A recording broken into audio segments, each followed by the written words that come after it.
when I think of you, Pastor Gabe, Yeah. one of the first things I think about is country music. Big, 'Cause I just know big country you are music the guy. biggest country music guy. I know you're like first in line for Faster Horses every year. Yep. So I know you want to finish us here with a Chris Stapleton lyric. Yeah. Yeah.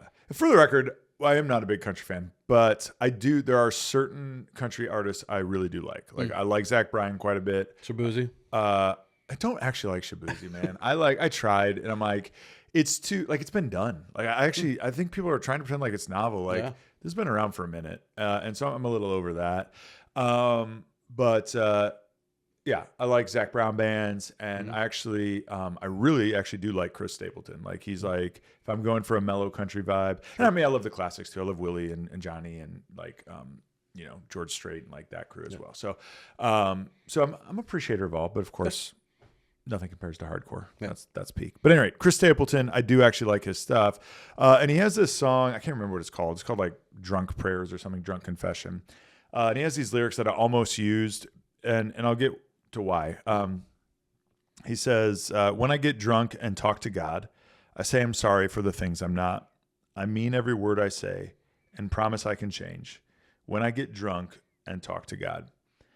And I think, on the one hand, there's a way in which I'd be like, I don't know, you should talk to God outside of being drunk. And maybe that's not the most reverent way to approach our Creator.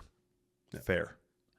And on the other hand, there's a certain beauty in that to me where I think of like God's grace actually does meet people in those moments. And in fact, that's perhaps when it's most profound is someone, lying on the floor after puking from drinking too much, or someone lying on the floor and trying to figure out whether or not they're going to keep going and talking to God in those like worst moments when they're just in the poop.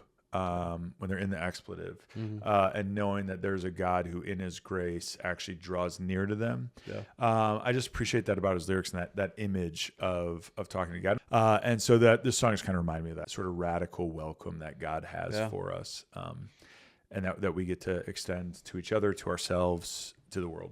Yeah. And to take it a little bit different direction, I would say also that, I don't know, I just think of the Latin phrase in vino veritas, just where like when we are maybe under the influence, that's sometimes when the truth can come out more. Yeah. So like, I do think it's interesting that that's when Chris is talking to God here, as well as where maybe that's saying something that when he is in that state, that he is going to God. So I think there's something there as well. Yeah, that like as his inhibitions get lowered, he actually then finds himself drawn to God. Yeah, that's true. That's a good point. I like that, Matt.